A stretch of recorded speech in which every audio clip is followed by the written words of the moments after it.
ഏറെ പ്രിയങ്കരനായിട്ടുള്ള ശാഖയുടെ പ്രസിഡന്റ് രാജേട്ടൻ, ഈ പ്രതിഷ്ഠാദിന മഹാസമ്മേളനം ഉദ്ഘാടനം ചെയ്ത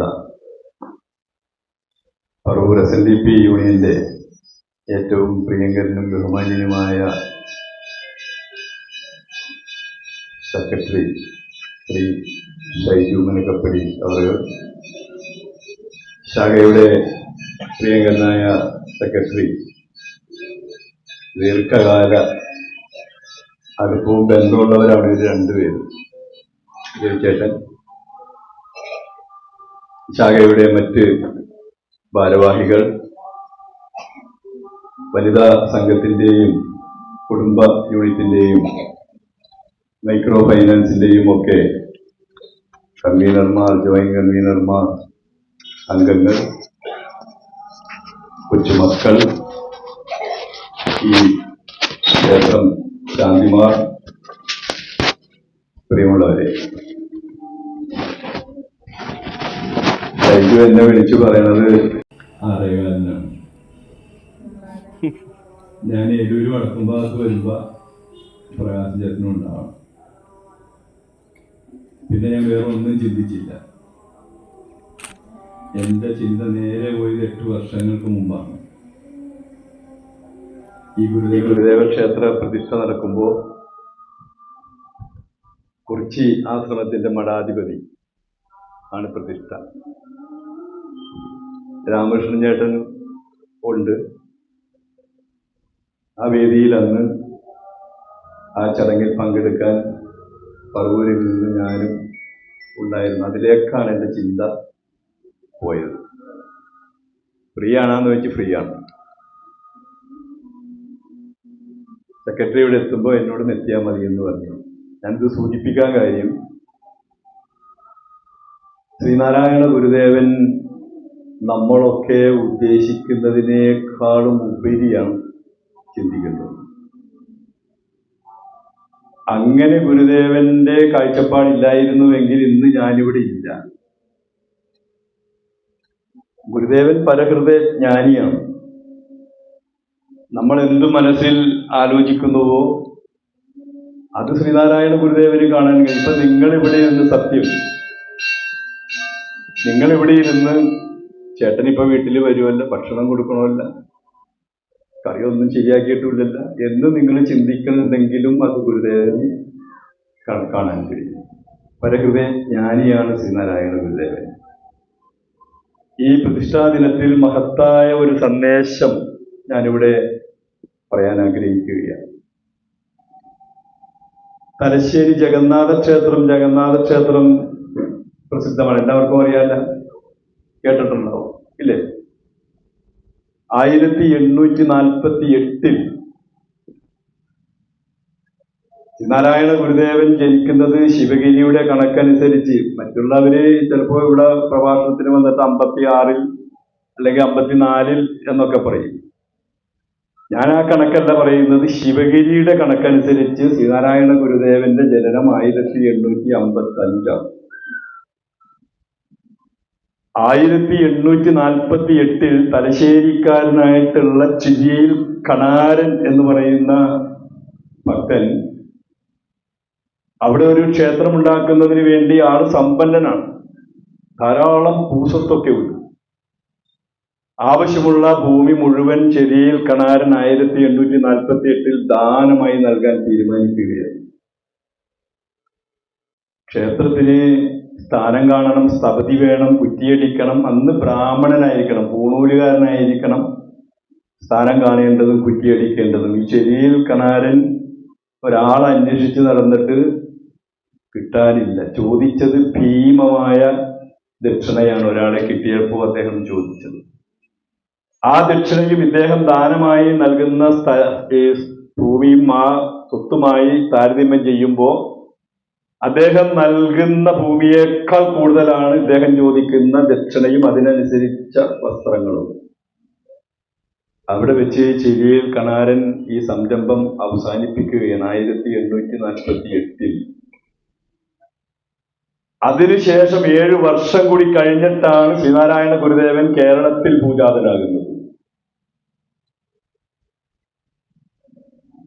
തലശ്ശേരിയിലുള്ള ഭക്തജനങ്ങൾ ശ്രീനാരായണ ഗുരുദേവൻ നടത്തിയിട്ടുള്ള അത്ഭുത പ്രവർത്തനങ്ങൾ, ശ്രീനാരായണ ഗുരുദേവന്റെ മരുത്വാമലയിലെ പിള്ളത്തളം ഗുഹയിലെ തപസ്, 5 വർഷക്കാലം അവിടെ തപസ് അനുഷ്ഠിച്ച് ഈ ലോകത്തുള്ള മുഴുവൻ ജനങ്ങളുടെയും ബുദ്ധിമുട്ടും കഷ്ടപ്പാടും ദുരിതവും എന്ത് എന്ന് മനസ്സിലാക്കി അതിന് പരിഹാരമുണ്ടാക്കാൻ നമ്മുടെ ഇടയിലേക്ക് ഇറങ്ങി വന്ന ശ്രീനാരായണ ഗുരുദേവൻ 1000 ആണ്ടുകളായി നിലനിന്നിരുന്ന തൊട്ടുകൂടായ്മയും തീണ്ടിക്കൂടായ്മയും അയിത്തവും അനാചാരവും ദുരാചാരവും ഇല്ലായ്മ ചെയ്യുന്നതിന് വേണ്ടി 1888 ശിവരാത്രിയുടെ അർദ്ധരാത്രി 12 മണി സമയം നെയ്യാറിലേക്ക് എടുത്തു ചാടി ശങ്കരൻകുഴിയിൽ നിന്ന് മുങ്ങിയെടുത്ത കരിങ്കല്ല് നെഞ്ചോട് ചേർത്ത് പിടിച്ച് അഭ്യാസിയായ തുഴക്കാരനെ പോലെ പൊങ്ങി വന്ന ശ്രീനാരായണ ഗുരുദേവൻ, ജനിച്ചിട്ട് കരഞ്ഞിട്ടില്ലാത്ത ശ്രീനാരായണ ഗുരുദേവൻ 3 മണിക്കൂർ നേരം ആ ശിലയെ നെഞ്ചോട് ചേർത്ത് പിടിച്ച് കണ്ണുനീര് കൊണ്ട് കഴുകി പാറയിലേക്ക് പ്രതിഷ്ഠിക്കുകയാണ്. അഷ്ടബന്ധമില്ലാതെ, മുഹൂർത്തമില്ലാതെ, ശാന്തിയില്ലാതെ, അഷ്ടബന്ധമില്ലാതെ പ്രതിഷ്ഠ നടത്തുകയാണ്. 1888 എത്ര വർഷമായി? 112, 24, 136 വർഷമായി ഇല്ലേ? 136 അല്ലേ? 14-15 വർഷമാകുമ്പോൾ ഈ ക്ഷേത്രത്തിൽ ദൈവഹിതം നോക്കണം, അഷ്ടമംഗല്യം നോക്കണം, പ്രശ്നം നോക്കണം, ക്ഷേത്രം പുനഃപ്രതിഷ്ഠ നടത്തണം. അഷ്ടബന്ധം നോക്കിയിട്ട് ക്ഷേത്രം വീണ്ടും പുനഃപ്രതിഷ്ഠ നടത്തണം. 136 വർഷമായി ആനയെ കൊണ്ട് ആലാത്ത് കെട്ടി വലിപ്പിച്ചാൽ പോലും ഇളകിപ്പോരാത്ത വിധത്തിൽ ദൃഢമായിട്ടിരിക്കുന്ന ഇന്നും ആ പ്രതിഷ്ഠ എന്നുള്ളത് മാത്രം മതി ആരാണ് ശ്രീനാരായണ ഗുരുദേവൻ എന്ന് മനസ്സിലാക്കാൻ. എല്ലാവരും അവരവരുടെ മതം സ്ഥാപിച്ച് കടന്നുപോയി. പറയണം നമ്മളിതൊക്കെ. ക്രിസ്തുമതം സ്ഥാപിച്ച് കടന്നുപോയി, ബുദ്ധമതം സ്ഥാപിച്ച് കടന്നുപോയി, ഇസ്ലാം മതം സ്ഥാപിച്ച് കടന്നുപോയി, ജൈനമതം സ്ഥാപിച്ച് കടന്നുപോയി, ഹിന്ദുമതം സ്ഥാപിച്ച് കടന്നുപോയി. ശ്രീനാരായണ ഗുരുദേവൻ ഈ പ്രതിഷ്ഠ നടത്തി അവിടെ കിടന്നിരുന്ന ഒരു ഇഷ്ടിക നുറുക്കിന്റെ ചോക്ക് പോലെയുള്ള ഒരു കഷ്ണമെടുത്ത് മതിലിൽ കോറിയിട്ട് ജാതിഭേദം മതദ്വേഷം ഏതുമില്ലാതെ സർവരും സോദരത്തേന വാഴുന്ന മാതൃകാ സ്ഥാനമാമിത്. ഈ എരൂര് വടക്കുംഭാഗത്തുള്ള ശാഖയിലുള്ള ഇഴവരാണ് ഗുരുദേവൻ ഉദ്ദേശിച്ചത്, ആണല്ലേ? പറൂർ SNDP യൂണിയനിലുള്ള ഇഴവരാണ്, കേരളത്തിലുള്ളവരാണ്, ഭാരതത്തിലുള്ളവരാണ്. ജാതിഭേദം മതദ്വേഷം ഏതുമില്ലാതെ സർവരും സോദരത്തേന വാഴുന്ന മാതൃകാ സ്ഥാനമായി ലോകം മാറണമെന്ന് ലോക ജനതയോട് ആദ്യമായി ഉത്ബോധിപ്പിച്ച ശ്രീനാരായണ ഗുരുദേവൻ. ഗുരുദേവന് മുമ്പ് ആർക്കും അത് പറയാൻ കഴിഞ്ഞിട്ടില്ല. ഇനി അത് പറയണമെങ്കിൽ ശ്രീനാരായണ ഗുരുദേവന് ശേഷം ആരെങ്കിലും ജനിച്ചിട്ട് വേണം. കുന്നുംപാറ പ്രതിഷ്ഠ, അങ്ങനെ ഓരോ പ്രതിഷ്ഠകൾ ഇങ്ങനെ നടന്നു പോകുന്നത് തലശ്ശേരിയിലുള്ള ഭക്തജനങ്ങൾ അറിയുകയാണ്. ശ്രീനാരായണ ഗുരുദേവന്റെ പ്രഥമ ഗൃഹസ്ഥാശ്രമ ശിഷ്യനാണ് മഹാകവി കുമാരനാശാൻ. മഹാകവി കുമാരനാശാനുമായി അവർ കണ്ടുമുട്ടി. മഹാകവി കുമാരനാശാന്റെ അടുക്കൽ അവിടെയുള്ള ഭക്തജനങ്ങൾ സങ്കടം ഉണർത്തിക്കുകയാണ്. ആ ഭാഗമെല്ലാം ശ്രീനാരായണ ഗുരുദേവന്റെ തൃപാദങ്ങളുടെ പാദസ്പർശം കൊണ്ട് പുണ്യമായി.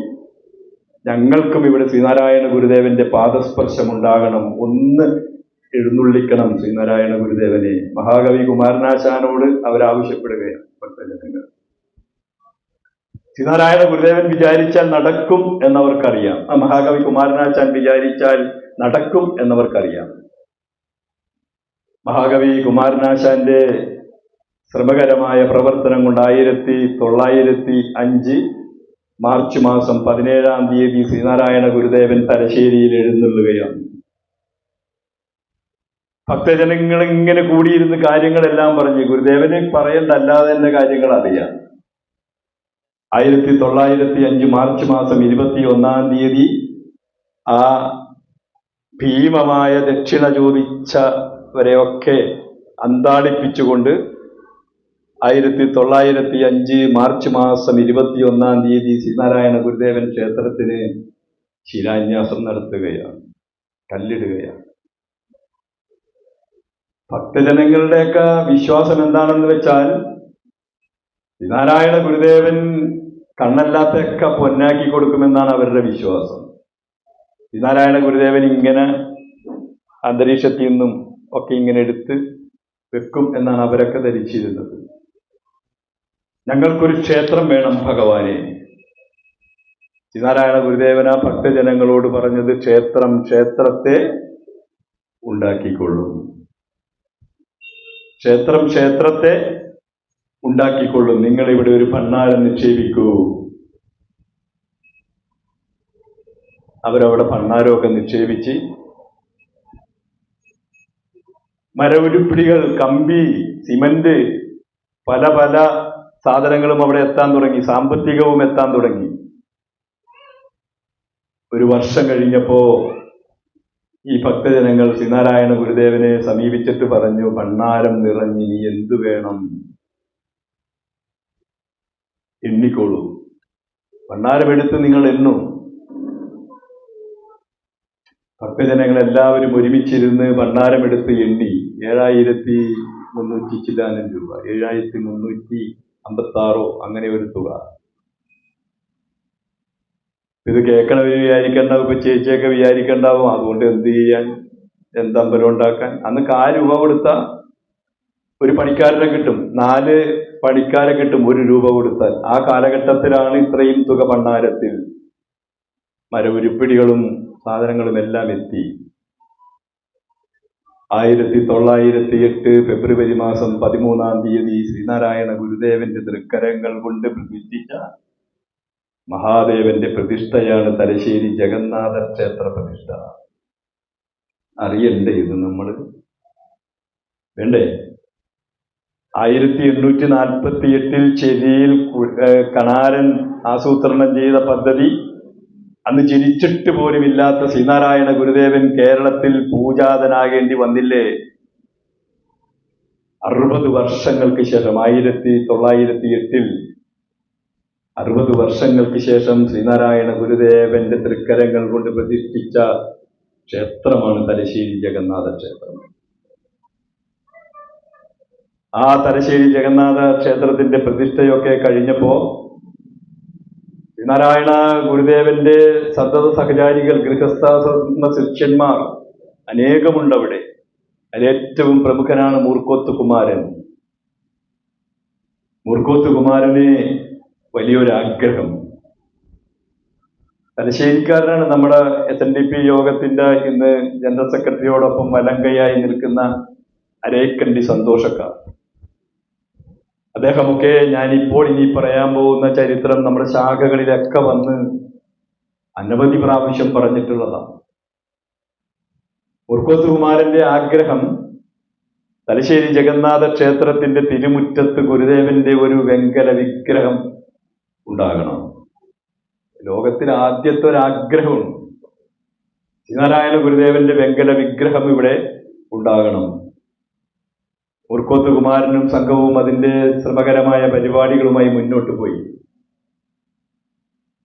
കേരളത്തിൽ അങ്ങനെ ഒരു വിഗ്രഹം രൂപകൽപ്പന ചെയ്യാൻ അന്ന് ആരുമില്ല, ഇന്ത്യയിലില്ല. അങ്ങനെ മൂർക്കോത്ത് കുമാരൻ അന്വേഷിച്ച് കണ്ടെത്തിയത് ഇറ്റലിക്കാരനായിട്ടുള്ള പ്രൊഫസറായിട്ടുള്ള തറവലി എന്ന് പറയുന്ന ഒരു പ്രൊഫസറെയാണ് അന്ന് കണ്ടെത്തിയത്. അദ്ദേഹവുമായി ശ്രീനാരായണ ഗുരുദേവന്റെ വെങ്കല വിഗ്രഹം രൂപകൽപ്പന ചെയ്യുന്നതിന് വേണ്ടി, നിർമ്മിക്കുന്നതിന് വേണ്ടി കരാറ് ഉറപ്പിച്ച് 10,000 രൂപയാണ് അന്ന് അതിനുവേണ്ടി കരാറ് ഉറപ്പിച്ചത്. ശ്രീനാരായണ ഗുരുദേവന്റെ വെങ്കല വിഗ്രഹം ഉണ്ടാകണമെങ്കിൽ അതിനൊരു ഫോട്ടോ വേണം, ഗുരുദേവന്റെ ഫോട്ടോ വേണം. തലശ്ശേരിയിൽ നിന്നും ഒരു ഫോട്ടോഗ്രാഫറെ അതിനുവേണ്ടി ശ്രീനാരായണ ഗുരുദേവന്റെ അടുക്കലേക്ക് പറഞ്ഞയക്കുകയാണ്. അന്ന് ഇന്നത്തെ പോലെ 4 മണിക്കൂർ കൊണ്ട് ട്രെയിനിൽ കയറി ഇരുന്ന് ഇവിടെ എത്തൂല. അന്ന് ട്രെയിനില്ല, മറ്റു വാഹനങ്ങളില്ല.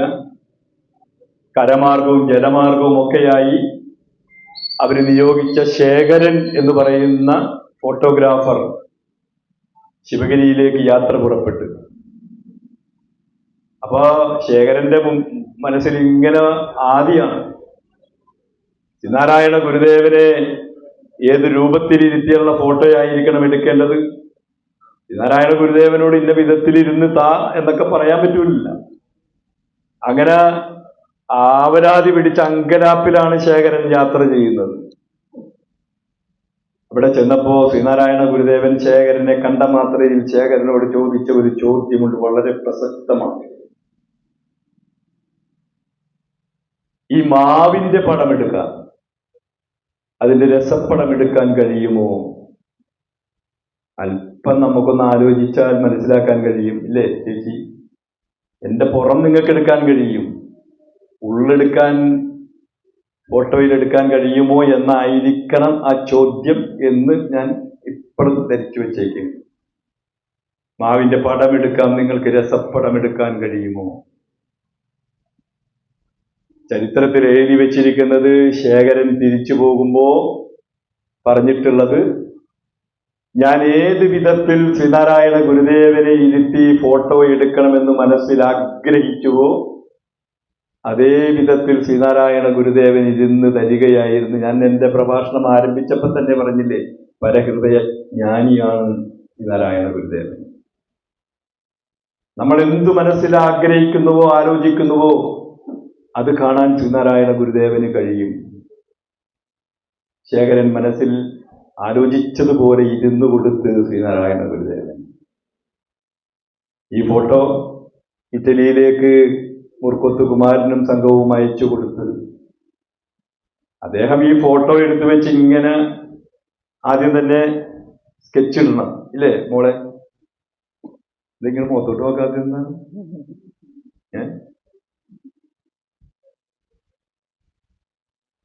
എനിക്കൊന്നും എൻ്റെ മാതാപിതാക്കൾ ഇങ്ങനെ ഒരു ഗുരുദേവൻ ജീവിച്ചിരിപ്പുണ്ടായിരുന്നു എന്ന് പോലും പറഞ്ഞു തന്നിട്ടില്ല.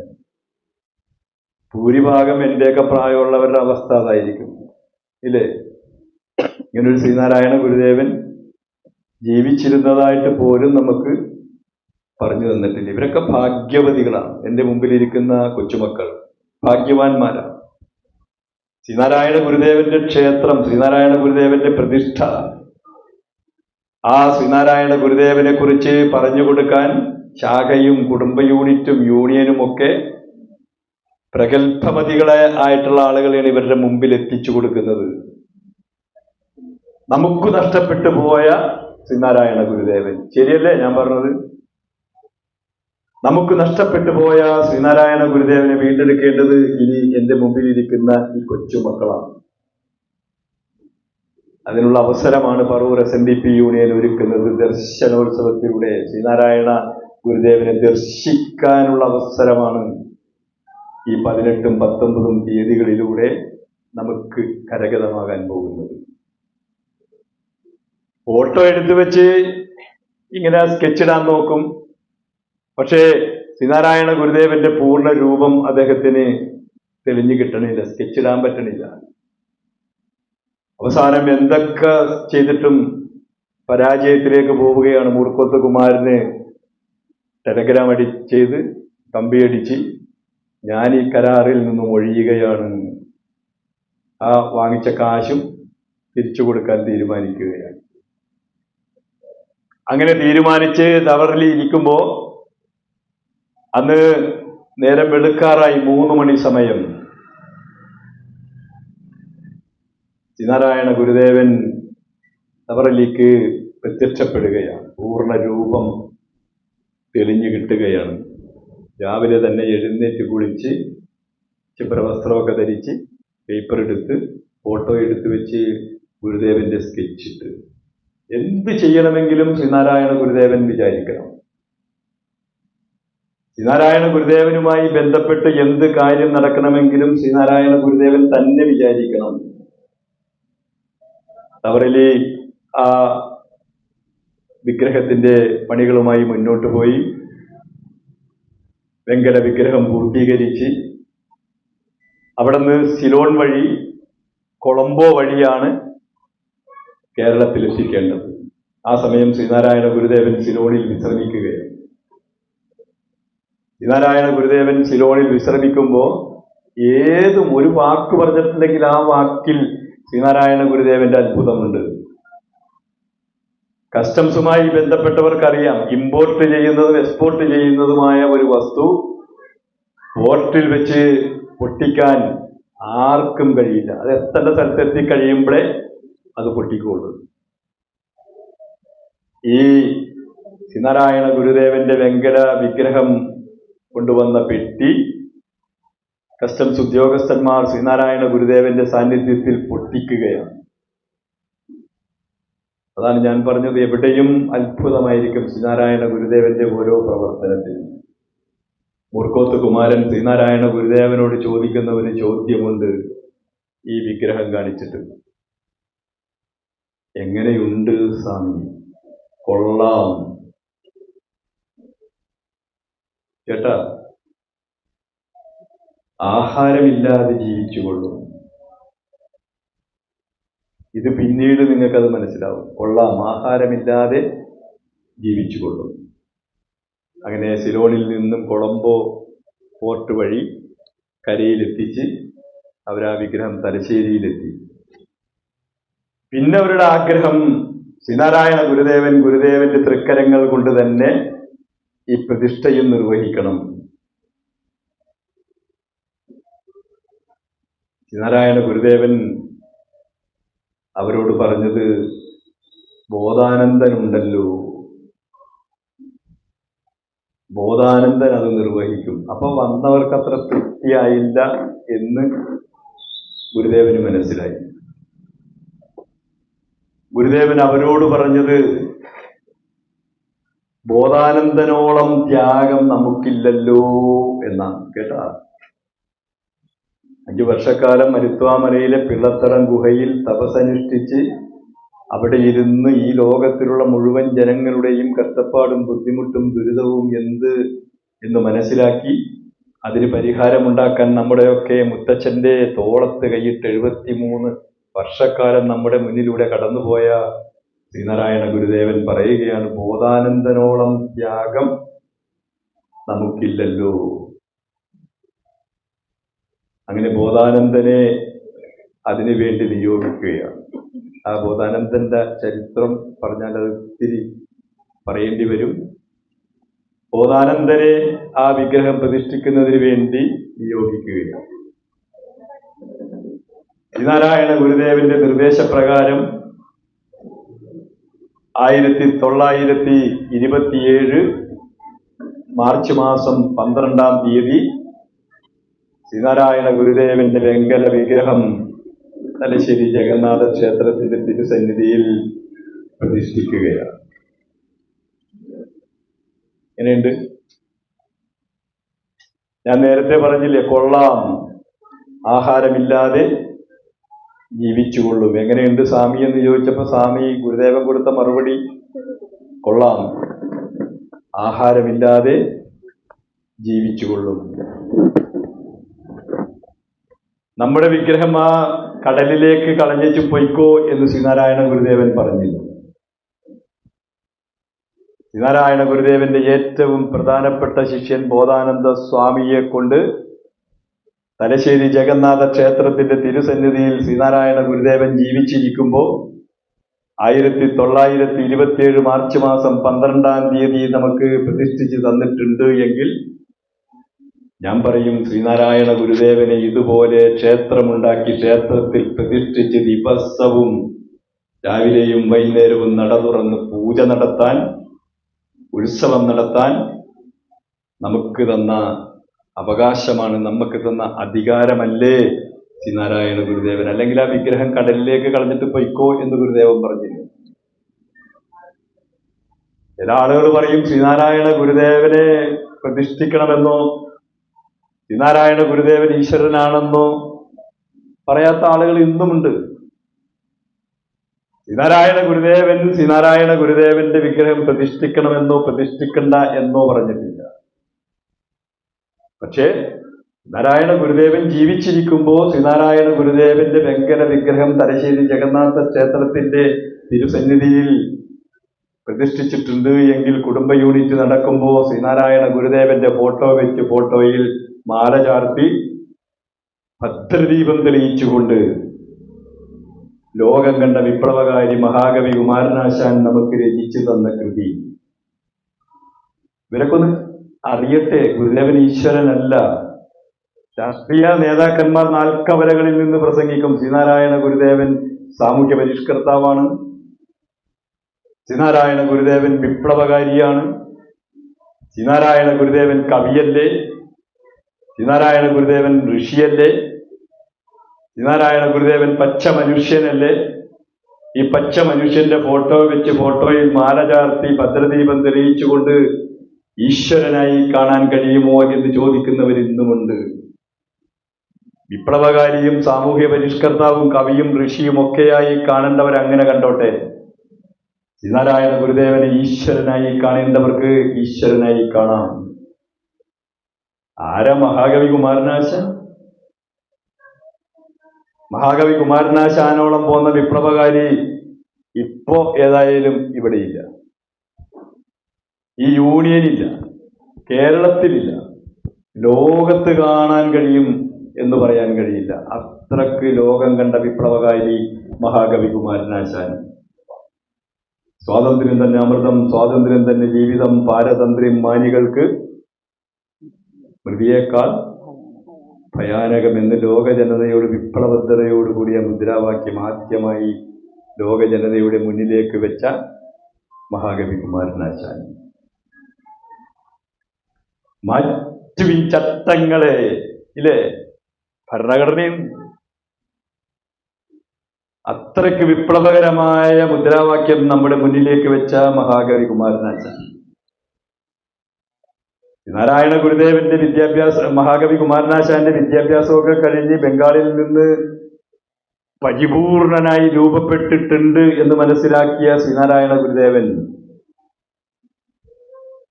മഹാകവി കുമാരനാശാന് നിർദ്ദേശം നൽകുകയാണ് അരുവിപ്പുറത്തിരുന്ന്. കുമാരു, നമ്മെ സ്നേഹിക്കുന്ന വാവൂട്ട് സംഘം, നമ്മുടെ കൊടി സംഘം, നമ്മുടെ അഭ്യുദയകാംക്ഷികൾ, ഇവരെ ഒക്കെ വിളിച്ചു ചേർക്കണം. ശ്രീനാരായണ ഗുരുദേവന്റെ നിർദ്ദേശപ്രകാരം മഹാകവി കുമാരനാശാൻ 1903 ജനുവരി മാസം 7-ാം തീയതി തിരുവനന്തപുരത്തുള്ള കമലാലയം ബംഗ്ലാവിൽ വാവൂട്ട് സംഘത്തെയും കൊടി സംഘത്തെയും അഭ്യുദയകാംക്ഷികളെയും ഒക്കെ വിളിച്ചു ചേർത്ത് ഇങ്ങനെ ഇരിക്കണ പോലെ ശ്രീനാരായണ ഗുരുദേവൻ അവരുടെ മുമ്പിൽ അധ്യക്ഷപദം അലങ്കരിച്ചുകൊണ്ട് ശ്രീനാരായണ ഗുരുദേവന്റെ തൃക്കരങ്ങളാൽ നമുക്ക് രൂപീകരിച്ചു തന്ന സംഘടന ശ്രീനാരായണ ധർമ്മ പരിപാലന യോഗം 1903 മുതൽ 1919 വരെ 16 വർഷക്കാലം ഈഴവരാതി പിന്നോക്ക സമുദായത്തിന്റെ മോചനത്തിന് വേണ്ടി, ഉന്നമനത്തിന് വേണ്ടി അഹോരാത്രം പ്രവർത്തിച്ച മഹാകവി കുമാരനാശാൻ. 1903 ശ്രീനാരായണ ഗുരുദേവന്റെ തൃക്കരങ്ങൾ കൊണ്ട് നമുക്ക് സംഘടന രൂപീകരിച്ച് തന്നപ്പോ നമ്മുടെയൊക്കെ ഉന്നമനവും പുരോഗതിയും ഒക്കെ കണ്ട മറുഭാഗത്തുള്ളവർ പുലയ മഹാജനങ്ങൾ, അവരും ശ്രീനാരായണ ഗുരുദേവന്റെ മുമ്പിൽ ആപരാധി പറയുകയാണ്, ഞങ്ങൾക്കും വേണം ഭഗവാനെ ഒരു മോചനം, നിങ്ങളും സംഘടിക്കണം. ശ്രീനാരായണ ഗുരുദേവന്റെ നിർദ്ദേശമാണ്. 1908 15,000 അവരും വിളിച്ചു ചേർക്കുകയാണ്. ആ രാജുചേട്ടൻ ഇരിക്കണ പോലെ ആ അധ്യക്ഷവേദിയിൽ ശ്രീനാരായണ ഗുരുദേവനുമുണ്ട്. 15,000 കണ്ടങ്ങളിൽ നിന്നും ഗുരുദേവന്റെ നേർക്ക് വന്ന ചോദ്യം ഇത് തന്നെയാണ്, ഞങ്ങൾക്കും വേണ്ടേ ഒരു മോചനം. എന്റെ മുമ്പിലിരിക്കുന്ന നിങ്ങളെല്ലാവരും പണമുള്ളവരാണ്, നിങ്ങൾ അധ്വാനിക്കുന്നവരാണ്, പക്ഷേ അധ്വാനിച്ച് കിട്ടുന്നതിന്റെ ഭൂരിഭാഗവും നിങ്ങൾ കള്ളുഷാപ്പിൽ കൊണ്ടുപോയി കൊടുക്കുന്നു. അവർക്ക് തലയിൽ ബോധമുണ്ടായി, അവര് രക്ഷപ്പെട്ട പോലെ നമുക്ക് രക്ഷപ്പെടാൻ കഴിഞ്ഞിട്ടില്ല. 1908 ശ്രീനാരായണ ഗുരുദേവന്റെ നിർദ്ദേശപ്രകാരം രൂപീകരിച്ച സംഘടന ഉദയ മഹാജനസഭ. പ്രജാസഭയിൽ അംഗമാണ് മഹാകവി കുമാരനാശാൻ. പ്രജാസഭയിൽ ഇരുന്നു കൊണ്ട് ഈഴവരാതി പിന്നോക്ക സമുദായത്തിന്റെ നീറുന്ന പ്രശ്നങ്ങൾക്ക് പരിഹാരമുണ്ടാക്കാൻ മഹാകവി കുമാരനാശാന് കഴിയും. പക്ഷേ ഈ പുലയ മഹാജനങ്ങളുടെ പ്രശ്നങ്ങൾക്ക് പരിഹാരമുണ്ടാക്കാൻ അവരുടെ ഒരാൾ പ്രജാസഭയിലില്ല. അവരുടെ ഒരാൾ പ്രജാസഭയിലേക്ക് കടന്നു വരാൻ പാതയൊരുക്കി കൊടുത്ത മഹാനായ അയ്യങ്കാളിക്ക് പോലും പ്രജാസഭയിലേക്ക് കടന്നു വരാനുള്ള അവസരമൊരുക്കി അതിന് സഹായിച്ച മഹാകവി കുമാരനാശാൻ. നിസ്സാരക്കാരനാണ് മഹാകവി കുമാരനാശാൻ. ആ മഹാകവി കുമാരനാശാനാണ് നമ്മളോട് പറയുന്നത്, കിഴക്ക് ഭാഗത്ത് നിന്ന് തിരിതെളിച്ച് ക്ഷേത്ര പ്രദക്ഷിണം വയ്ക്കുന്നത് പോലെ ഭാവബന്ധമൊടു സത്യരൂപനാം ദേവനിൻ മഹിമയാർന്ന കോവിലിൽ ഭാവനപ്രഭയെഴും വിളക്കിത സാവധാനം അടിയൻ കൊടുത്തിനെ കാറ്റിലാടരുത് ശിഖാഞ്ചലം. ഭഗവാനെ, ഞങ്ങളുടെ ഈ സംരംഭം അവസാനിക്കുന്നത് വരെ ഭഗവാൻ ഞങ്ങളോടൊപ്പം ഉണ്ടാകണം. 1916 ശ്രീനാരായണ ഗുരുദേവന്റെ സപ്തതി ആഘോഷം. സപ്തതി ആഘോഷത്തിന് മുന്നൊരുക്കങ്ങൾ 2-3 ദിവസങ്ങൾക്ക് മുമ്പ് തന്നെ ആരംഭിച്ച് 3-ാമത്തെ ദിവസം ചതയം. ആളുകള് അറിഞ്ഞവര് 2 ദിവസങ്ങൾക്ക് മുമ്പ് തന്നെ രാത്രിയും ഒക്കെയായി ചൂട്ടും പൊതുമ്പും ഒക്കെ കത്തിച്ച് പിടിച്ച് സ്ഥലത്തെത്തി. 2 കൃതികൾ പഠിക്കണം. ഞാനിപ്പോ ഈ പറഞ്ഞ കാര്യങ്ങൾ മുഴുവൻ സ്പഷ്ടമായി വ്യക്തമായി ആ തലശ്ശേരി ജഗന്നാഥ ക്ഷേത്രത്തിന്റെ പ്രതിഷ്ഠയും ഇനി ഞാൻ ഈ പറയാൻ പോകുന്ന കാര്യവും നിങ്ങൾക്ക് അറിയണമെങ്കിൽ 2 കൃതികൾ ഒന്ന് പരിതണം.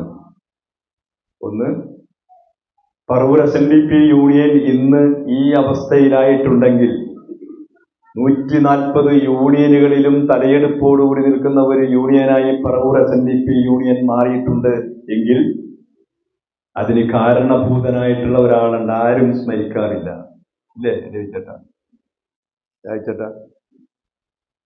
ആ SNV school PR Shastri sir അന്ന് SNDPക്ക് ദാനമായി തന്നില്ലായിരുന്നുവെങ്കിൽ ഇല്ലേ ഇന്ന് SNV സ്കൂൾ ഉണ്ടാവൂല, SN കോളേജ് ഉണ്ടാവൂല. പറവൂർ SNDP യൂണിയൻ ഇന്ന് ഉന്നതങ്ങളിൽ നിന്നും ഉന്നതങ്ങളിൽ എത്താൻ കഴിയില്ല. ആ PR ശാസ്ത്രി സാറ് ശ്രീനാരായണ ഗുരുദേവനെ നേരിട്ട് കണ്ടിട്ടുള്ള അച്ഛനാണ്. എളന്തിക്കരയിൽ ശ്രീനാരായണ ഗുരുദേവൻ വിശ്രമിക്കുമ്പോൾ ഈ നടന്നു പോകുന്ന കുട്ടികളുടെ പ്രായത്തിൽ കൈക്ക് പിടിച്ചാണ് എളന്തിക്കരയിലേക്ക് കൊണ്ടുപോകുന്നത്. ശ്രീനാരായണ ഗുരുദേവന് മുന്തിരിയും കൽക്കണ്ടവും ദക്ഷിണയായി സമർപ്പിച്ച് ആ നിവേദ്യം വാങ്ങി കഴിച്ചുകൊണ്ട് ഇരിക്കുമ്പോൾ ഗുരുദേവൻ PR ശാസ്ത്രി സാറിനോട് ചോദിച്ച ഒരു ചോദ്യമുണ്ട്, എന്ത് ചെയ്യണം? സംസ്കൃതം പഠിക്കണം സ്വാമി. ശ്രീനാരായണ ഗുരുദേവന്റെ നിർദ്ദേശമാണ്. PR ശാസ്ത്രി സാറ് ആലുവ അദ്വൈതാശ്രമത്തിൽ ചേർന്ന് സംസ്കൃതം പഠിച്ച് അവിടെ സംസ്കൃത അധ്യാപകനായി മാറി.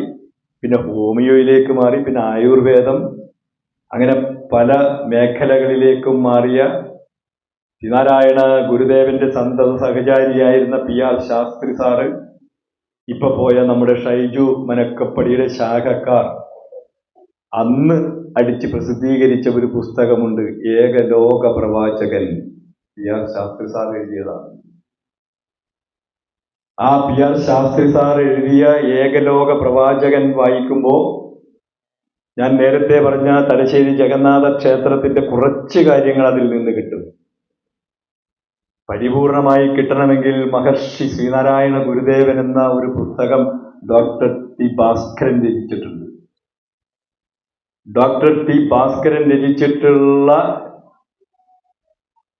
മഹർഷി ശ്രീനാരായണ ഗുരുദേവൻ എന്ന കൃതിയിൽ ഒരധ്യായം ഈ തലശ്ശേരി ജഗന്നാഥ ക്ഷേത്രത്തെക്കുറിച്ച് അതിലും സൂചിപ്പിച്ചിട്ടുണ്ട്. ഇത് 2 കൂടി ചേർത്ത് പഠിക്കുമ്പോഴേ തലശ്ശേരി ജഗന്നാഥ ക്ഷേത്രത്തിന്റെ പ്രതിഷ്ഠയുടെ പൂർണ്ണ രൂപം നമുക്ക് പ്രത്യക്ഷപ്പെട്ട് കിട്ടുകയുണ്ട്. 1916 3 ദിവസങ്ങൾക്ക് മുമ്പ് മുന്നൊരുക്കങ്ങൾ ആരംഭിച്ച് 3-ാമത്തെ ദിവസം ചതയം. അതും ഈ മഹർഷി ശ്രീനാരായണ ഗുരുദേവൻ എന്ന കൃതിയിൽ ഡോക്ടർ ടി ഭാസ്കരൻ ഒരധ്യായമായി ഇതും ചേർത്തിട്ടുണ്ട്. രാവിലെ തന്നെ ഭക്തജനങ്ങൾ അവിടെ തടിച്ചുകൂടി. എല്ലാവർക്കും ഭക്ഷണം കൊടുക്കണം, വിഭവസമൃദ്ധമായ ഭക്ഷണം. വിഭവസമൃദ്ധമായ ഭക്ഷണം കൊടുക്കണമെന്ന് പറഞ്ഞിട്ട് അതിൽ ആ പാരഗ്രാഫിൽ എഴുതിയിട്ടുള്ളത് 100 പറയ്ക്ക് അരിയിട്ട് ഭക്ഷണം ഏർപ്പാട് ചെയ്യണം. എന്നിട്ട് അതിനോട് ഉപോത്ബലകമായി ചേർത്തിരിക്കുകയാണ് 1 പറ അരിക്ക് 100 പേർക്ക് ആഹാരം കഴിക്കാം. 1 പറ അരിക്ക് 100 പേർക്ക് ആഹാരം കഴിക്കാം. അപ്പൊ 100 പറ അരിക്ക് എത്ര പേർക്ക് വിഭവസമൃദ്ധമായി ഉണ്ണാം മോളെ? 10,000 ഇല്ലേ? 100 × 100 10,000 പേർക്ക് വിഭവസമൃദ്ധമായി ഭക്ഷണം. രാവിലെ 9 മണിക്ക് ആരംഭിച്ച് പ്രസാദ കൂട്ട് നമ്മിപ്പോ വൈകുന്നേരം 9 മണിക്ക് ആരംഭിക്കും. 15-20 മിനിറ്റ് കഴിയുമ്പോൾ തീരും ഇല്ലേ കൺവീനറെ? വിഭവസമൃദ്ധമായ സദ്യ രാവിലെ 9 മണിക്ക് ആരംഭിച്ചിട്ട് അവസാനിക്കുന്നത് വൈകിട്ട് 4 മണിക്കാണ്. ഡോക്ടർ ടി ഭാസ്കരൻ അങ്ങനെ തന്നെ എഴുതി വെച്ചിട്ടുണ്ട് മഹർഷി ശ്രീനാരായണ ഗുരുദേവൻ എന്ന കൃതി. പായസം തീർന്നു പോയെന്ന് പറയേണ്ടി വന്നില്ല, വെള്ളം തിളപ്പിച്ചിട്ടുണ്ടായില്ല സാമ്പാറിൽ ചേർക്കാൻ. അതാണ് വിഭവസമൃദ്ധമായ സദ്യ. വൈകിട്ട് 3 മണിക്ക് 4 മണിക്ക് ആരംഭിച്ച് ഘോഷയാത്ര. ഞാൻ പറഞ്ഞില്ലേ 2-3 ദിവസങ്ങൾക്ക് മുമ്പ് തന്നെ ചൂട്ടും കത്തിച്ചു പിടിച്ച് പൊതുമ്പൊക്കെ കത്തിച്ചു പിടിച്ച് ഭക്തജനങ്ങൾ അവിടെ എത്തി. ആരാണ് ശ്രീനാരായണ ഗുരുദേവൻ എന്നറിയണമെങ്കിൽ ഇങ്ങനെയൊക്കെ ഗുരുദേവനെ കുറിച്ച് മനസ്സിലാക്കാൻ നമ്മൾ തയ്യാറാകണം. അതുകൊണ്ട് തന്നെയാണ് 1916 ഈ സപ്തതി ആഘോഷം നടക്കുമ്പോൾ അന്നത്തെ ദിവാൻ എം കൃഷ്ണൻ നായരാണ് അധ്യക്ഷൻ. മഹാരാജാവ് കഴിഞ്ഞാൽ പിന്നെ നേരെ താഴെയുള്ള ആളാണ് ദിവാൻ. ആ എം കൃഷ്ണൻ നായരാണ് അന്ന് ആ ഷഷ്ടിപൂർത്തി ആഘോഷവേളയിൽ അധ്യക്ഷപദം അലങ്കരിക്കുന്നത്. ഉള്ളൂർ എസ് പരമേശ്വരയ്യർ. അതുപോലെ തന്നെ ആ കാലഘട്ടത്തിൽ കേരളത്തിൽ തിളങ്ങി വിളങ്ങി നിൽക്കുന്ന മുഴുവൻ ആളുകളും അന്ന് ആ വേദിയിലുണ്ട്. ശ്രീനാരായണ ഗുരുദേവൻ ആ സമയം ആലുവ അദ്വൈതാശ്രമത്തിൽ വിശ്രമിക്കുകയാണ്. ഈ ഷഷ്ടിപൂർത്തി ആഘോഷവുമായി ബന്ധപ്പെട്ട് മഹാകവി കുമാരനാശാൻ നമുക്ക് രചിച്ചു തന്ന കൃതിയാണ് ഗുരു സ്തവം. നാരായണമൂർത്തി കേട്ട ലോകം കണ്ട വിപ്ലവകാരി മഹാകവി കുമാരനാശാൻ നമ്മളോട് പറയുകയാണ്, നാരായണമൂർത്തി, നാരായണനല്ലാതെ ഞങ്ങൾക്കൊരു മൂർത്തിയില്ല. ആരായുകിൽ അന്തത്തം ഒഴിച്ചാതി മഹർഷിൻ നേരാം വഴി കാട്ടും ഗുരുവല്ലോ പരദൈവം. അന്വേഷിക്കണം. അന്വേഷിക്കുമ്പോൾ നമുക്ക് ആരാണ് ശ്രീനാരായണ ഗുരുദേവൻ എന്ന് നമുക്ക് പ്രത്യക്ഷപ്പെട്ട് കിട്ടും. മഹാകവി കുമാരനാശാൻ നമുക്ക് രചിച്ചു തന്ന കൃതിയാണ് ഗുരുസ്തവം. നേരത്തെ ഷൈജു ഇവിടെ പറഞ്ഞില്ലേ ആ ഒരു ആത്മബന്ധം ഈ ശാഖയുമായിട്ടുണ്ട് എന്ന്. അത് ഷൈജുവിന് മാത്രമല്ല, ശ്രീനാരായണ ഗുരുദേവനെ വിശ്വസിക്കുന്ന മുഴുവൻ ആളുകൾക്കും സ്നേഹാത്മകമാം പാശമതിൽ കെട്ടിയിഴപ്പൂ ആഹാ ബഹുലക്ഷം ജനം അങ്ങെത്തിരുനാമ. സ്നേഹാത്മകമാം പാശമതിൽ, സ്നേഹത്തിന്റെ കയറുകൊണ്ട് ഗുരുദേവൻ നമ്മളെല്ലാവരെയും ഇങ്ങനെ ബന്ധിപ്പിച്ചിരിക്കുകയാണ്. അതുകൊണ്ടല്ലേ തുണ്ടത്തങ്ങള് പ്രകാശന 6:15 ഷൈജുമനൊക്കെ പടി വിളിക്കുമ്പോൾ 6:45 7 മണിക്ക് ഇവിടെ എത്തണത്. സ്നേഹാത്മകമാം പാശമതിൽ കെട്ടിയിഴപ്പൂ. അതാണ് ശ്രീനാരായണ ഗുരുദേവൻ ഈ ലോകത്ത് ചെയ്തു പോയ സംഭാവന. നാരായണനല്ലാതെ ഞങ്ങൾക്കൊരു മൂർത്തിയില്ല. ലോകം കണ്ട വിപ്ലവകാരി മഹാകവി കുമാരനാശാൻ. ശ്രീനാരായണ ഗുരുദേവന്റെ പ്രഥമ സന്യാസ ശിഷ്യനാണ് കൊച്ചപ്പിപ്പിള്ള. കൊച്ചപ്പിപ്പിള്ള ശ്രീനാരായണ ഗുരുദേവനെ കണ്ട നിമിഷത്തിൽ കാന്തവും ഇരുമ്പുമായി ഒട്ടിച്ചേരുന്നത് പോലെ ഒട്ടിച്ചേർന്നതാണ്. ശ്രീനാരായണ ഗുരുദേവന്റെ പ്രഥമ ശിഷ്യനായി മാറിയ ശിവലിംഗദാസ സ്വാമികൾ ശ്രീനാരായണ ഗുരുദേവൻ നടത്തിയ അത്ഭുത പ്രവർത്തനം, ആ അത്ഭുത പ്രവർത്തനം നേരിട്ട് കണ്ട ആളാണ് ശ്രീനാരായണ ഗുരുദേവന്റെ പ്രഥമ സന്യാസ ശിഷ്യൻ. ശ്രീനാരായണ ഗുരുദേവന്റെ പ്രഥമ ഗൃഹസ്ഥാശ്രമ ശിഷ്യൻ നമ്മളോട് പറയുകയാണ്, നാരായണനല്ലാതെ ഒരു മൂർത്തിയില്ല. ശ്രീനാരായണ ഗുരുദേവന്റെ പ്രഥമ സന്യാസ ശിഷ്യൻ ശിവലിംഗദാസ സ്വാമികൾ നമ്മളോട് എന്താ പറയണേ? ഓം ബ്രഹ്മണേ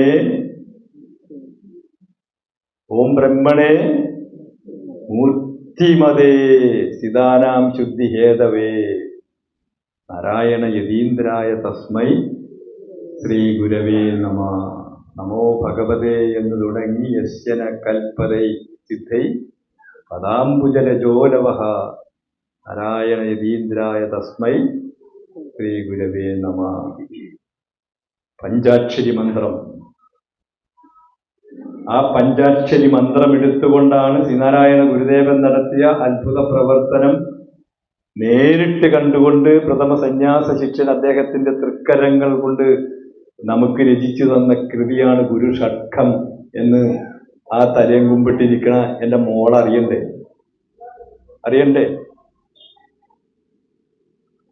ഇത് കഴിഞ്ഞ ദിവസമൊക്കെ അല്ലേ ഇവിടെ ആ വെള്ള ഉടുപ്പൊക്കെ ഇട്ട് തൊപ്പിയൊക്കെ വെച്ച് കറുത്ത ഷൂസൊക്കെ ഇട്ട് കുർബാന കൈക്കൊള്ളപ്പാട് ഇല്ലേ? ആ കൊച്ചിനെ ഒന്ന് വിളിക്കണം നിങ്ങൾ.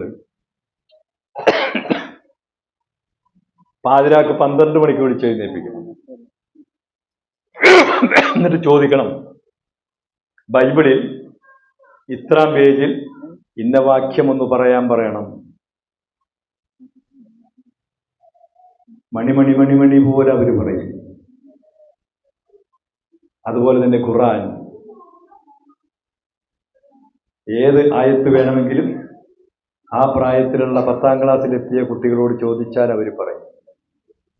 ഞാനിത് പറഞ്ഞു വന്നത്, 1 മണിക്കൂർ പോലും നമ്മുടെ കൊച്ചുമക്കൾക്ക് ആത്മീയ വിദ്യാഭ്യാസം കിട്ടണ്ട. എവിടെ നിന്നെങ്കിലും 800 മണിക്കൂറാണ്. ഈ 10ാം ക്ലാസ്സിലാകുമ്പോൾ ഞാൻ ആ പറഞ്ഞ രൂപത്തിലേക്ക് അവരെത്തുമ്പോൾ 800 മണിക്കൂറാണ് അപ്പുറത്തുള്ള കൊച്ചുമക്കൾക്ക് ആത്മീയ വിദ്യാഭ്യാസം കിട്ടുന്നത്. നമ്മുടെ കുഞ്ഞിന് 1 മണിക്കൂർ പോലും ആത്മീയ വിദ്യാഭ്യാസം കിട്ടുന്നില്ല.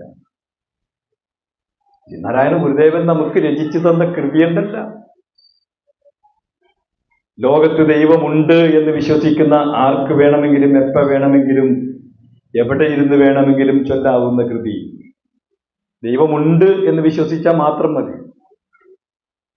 ആർക്ക് വേണമെങ്കിലും എപ്പോ വേണമെങ്കിലും എവിടെ ഇരുന്ന് വേണമെങ്കിലും ചൊല്ലാവുന്ന കൃതി. 10 പദ്യം. ഒരു പദ്യത്തിൽ 4 വരി, ഒരു വരിയിൽ 8 അക്ഷരം. ഇപ്പൊ മോളി എന്നുവെച്ചും ദൈവദശ കൊടുത്തേച്ചും വരിയൊക്കെ എണ്ണാൻ തുടങ്ങും. ആ വില്ലിച്ചൻ പറഞ്ഞ പോലെ ഇത് 8 അക്ഷരമല്ല 9 അക്ഷരം ഉണ്ടല്ല. അപ്പൊ അടുത്ത വരിയിൽ 7 അക്ഷരം.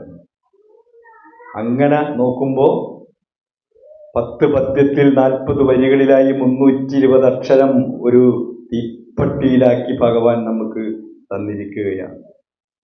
ജാതിഭേദം മതദ്വേഷം ഏതുമില്ലാതെ സർവരും സോദരത്തേന വാഴുന്ന മാതൃകാ സ്ഥാനമാണിത് എന്ന് 32 അക്ഷരത്തിൽ കുറിച്ചിട്ട ശ്രീനാരായണ ഗുരുദേവൻ 320 അക്ഷരത്തിൽ ലോക ജനതയ്ക്കായി നൽകിയ സംഭാവനയാണ് ദൈവദശകം. ഞാനിപ്പോ ഈ 4 കൃതികളെ കുറിച്ച് പറഞ്ഞു.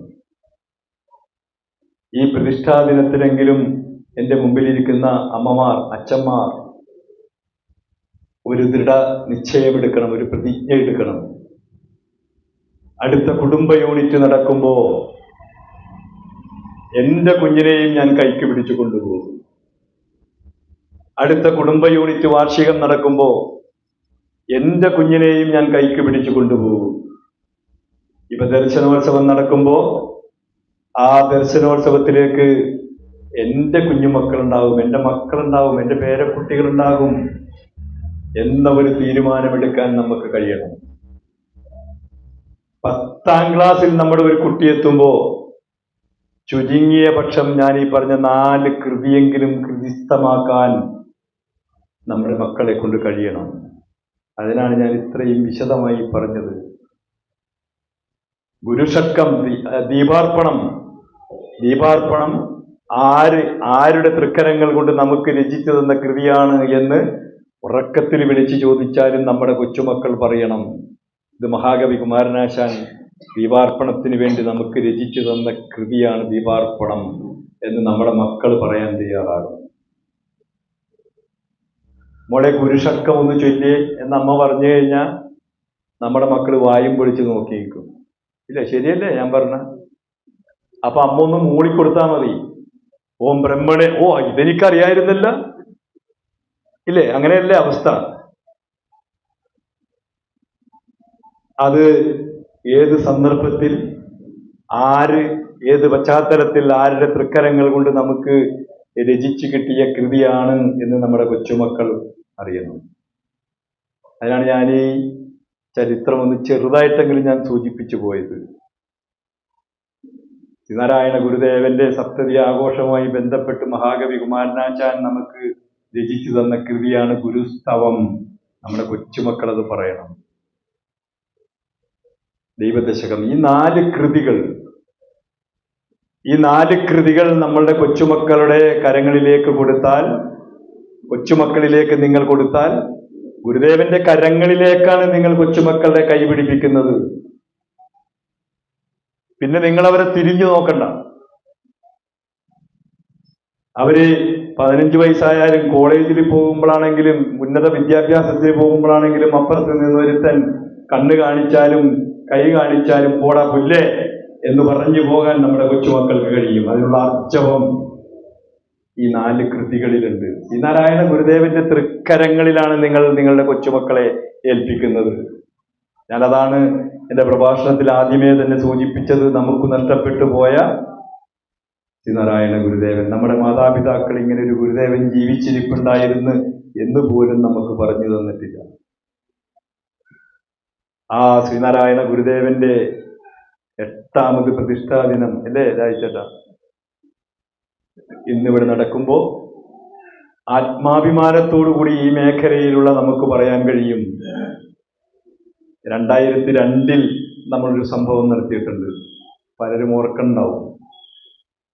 വരാപ്പുഴയിൽ വെച്ചാണ് നടത്തിയത്. ദിവ്യപ്രബോധനവും ധ്യാനവും സച്ചിദാനന്ദ സ്വാമി നടത്തിയതാണ്. ഓർക്കുന്നുണ്ട് ആരെങ്കിലും ഒക്കെ? പങ്കെടുത്തിട്ടുണ്ട് ആരെങ്കിലും? ഇല്ലേ? 9 ശാഖ, ഞാനായിരുന്നു അന്ന് അതിൻ്റെ കൺവീനർ. 9 ശാഖ, ഈ ശാഖ, മഞ്ഞുമ്മൽ ശാഖ, ഏലൂർ സൗത്ത് ശാഖ, കരിങ്ങാന്തുരുത്ത് ശാഖ, കൊടുവഴങ്ങ ശാഖ, കൊങ്ങോർപ്പള്ളി ശാഖ, മുട്ടിനകം, തുണ്ടത്തുംകടവ്, വരാപ്പുഴ, ഈ 9 ശാഖ. ഞാനിവിടെ വന്ന് ഇന്നിങ്ങനെ പറഞ്ഞിട്ട് പോയി, നിങ്ങൾ നാളെ വേണമെങ്കിൽ അന്വേഷിച്ചോ. ഈ 9 ശാഖകളിലും ഇന്ന് ശ്രീനാരായണ ഗുരുദേവ ക്ഷേത്രമുണ്ട്. ഒരു ശാഖയിൽ ഒഴിച്ച്, കരിങ്ങാന്തുരത്തിൽ ഒഴിച്ച്. അവിടെ ഒരു 35 സെന്റ് സ്ഥലമൊക്കെ വാങ്ങിച്ചിട്ടിട്ടുണ്ട്. പക്ഷേ അവിടെ ഒരു ഗുരുദേവ ക്ഷേത്രമായിട്ടില്ല. ഏലൂർ സൗത്ത് ഗുരുദേവ ക്ഷേത്രത്തിന് തുല്യമാണ്, ഇല്ലേ? അവിടെ ചെന്ന് ഇരുന്ന് ആ അന്തരീക്ഷത്തിലൊന്ന് കൈകൂട്ടി പ്രാർത്ഥിച്ചാൽ നമുക്ക് ശ്രീനാരായണ ഗുരുദേവനെ അവിടെ കാണാൻ കഴിയും. മരുത്വാമലയെ ആസ്പദമാക്കിയാണ് അവര് അവിടെ രൂപകൽപ്പന നടത്തിയിട്ടുള്ളത്. മഞ്ഞുമ്മൽ ക്ഷേത്രത്തിന്റെ തിരുസന്നിധിയിൽ ഗുരുദേവന്റെ ക്ഷേത്രമുണ്ട്. കൊടുവഴങ്ങ ക്ഷേത്രത്തിന്റെ സൈഡിൽ ഗുരുദേവ ക്ഷേത്രമുണ്ട്. എൻ്റെ ശാഖയിൽ 2005 ഇപ്പോ ഉത്സവം കഴിഞ്ഞുള്ളൂ. ഏപ്രിൽ മാസം 2ഉം 3ഉമായിട്ട് ഉത്സവം കഴിഞ്ഞുള്ളൂ. ജൂൺ 2-ാം തീയതി പ്രതിഷ്ഠാ ദിനമാണ്. അതിവിപുലമായാണ് എല്ലാവരും ഉത്സവങ്ങൾ നടത്തുന്നത്. SNDP യോഗം ജനറൽ സെക്രട്ടറിയുടെ കാഴ്ചപ്പാടാണ്. ഇനി ഗുരുദേവ മണ്ഡപങ്ങളല്ല നമുക്ക് വേണ്ടത്, ഗുരുദേവ ക്ഷേത്രങ്ങളാണ്. നാരായണ ഗുരുദേവനെ കുറിച്ച് അറിയുമ്പോൾ ഞാൻ നേരത്തെ പറഞ്ഞില്ലേ, വിപ്ലവകാരിയും സാഹിത്യകാരനും സാമൂഹ്യ പരിഷ്കർത്താവും ഒക്കെയായി കാണേണ്ടവർ ഗുരുദേവനെ അങ്ങനെ കണ്ടോട്ടെ. ചെറായി ക്ഷേത്രത്തിന്റെ പ്രതിഷ്ഠ എല്ലാവർക്കും ഓർമ്മ വരണുണ്ടാവും. ചെറായി ക്ഷേത്രത്തിന്റെ പ്രതിഷ്ഠ കഴിഞ്ഞ് ശ്രീനാരായണ ഗുരുദേവൻ ഭക്തജനങ്ങളുടെ ഇടയിലേക്ക് ഇറങ്ങി വന്ന് പറഞ്ഞത് പ്രതിഷ്ഠ കഴിഞ്ഞ് ഇനി അഭിഷേകത്തിന്റെ സമയമാണ്, നിങ്ങൾ എന്തെല്ലാം കൊണ്ടുവന്നിട്ടുണ്ട്. പലരും പലതും എടുത്തു നീട്ടി.